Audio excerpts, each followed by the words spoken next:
me take you through a journey. Remember, this isn't fantasy, it is real. And some girls in our society have to relive this in their minds every single day. So imagine, you are in your dorm, you just got back from night prep. Then you begin to hear screams from the rooms on the other side. You think it is just a joke, so you continue with what you are doing. A few seconds later, you hear a gunshot. Then your body begins to shake. A few seconds later, your door is broken down and armed men storm in. They shove you out of your rooms. You begin to see your mates, the fear on everyone's face. Some had even fainted. You are then shoved into the back of numerous trucks, and with the click of an engine, you begin to move. You drive for what seems like forever, and as you move, you notice some girls took a leap of faith, and they ran for their lives afterwards. You watch them until they disappear. You wish you could do it too, but you remember this is a matter of life and death. After driving for what seems like forever, you come to a campsite, and you are again shoved off the trucks. Then the tears begin to roll, because now you realize what is happening. You are being and have been abducted.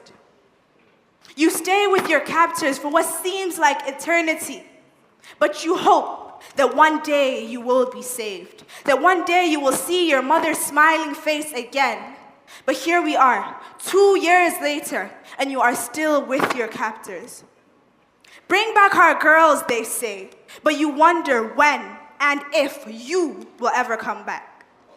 You see, this is a narrative of a Chibok girl who remains in abduction.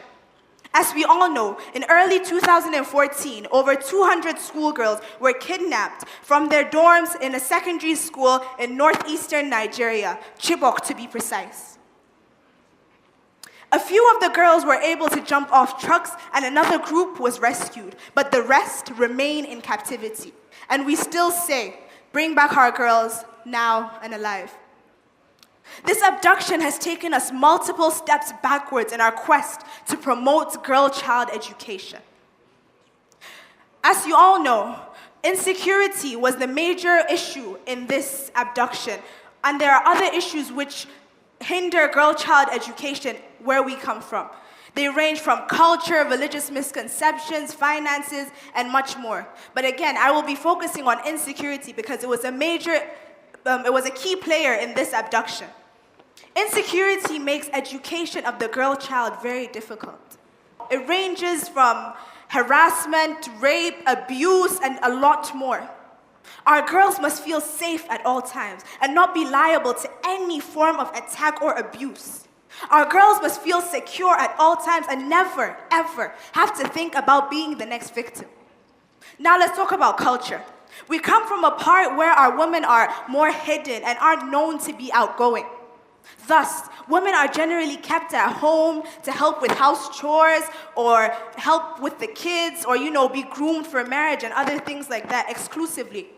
We forget that the girls could help with all other things and have an education simultaneously.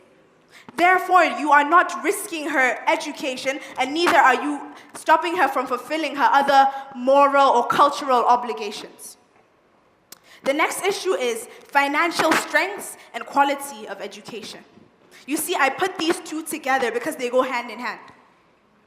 The more you pay, the more likely you are to get a better education, which is a problem because more than half of your population is living below minimum wage.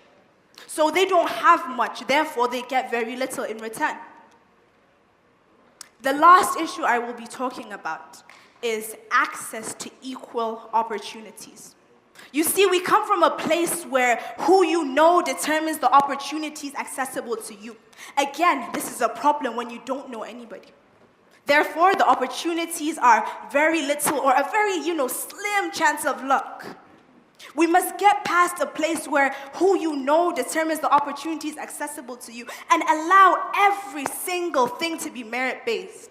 If you are not up to the task, no matter who you know, you don't get anything. Now I'm sure I have set the picture. We have a lot of problems, don't you think?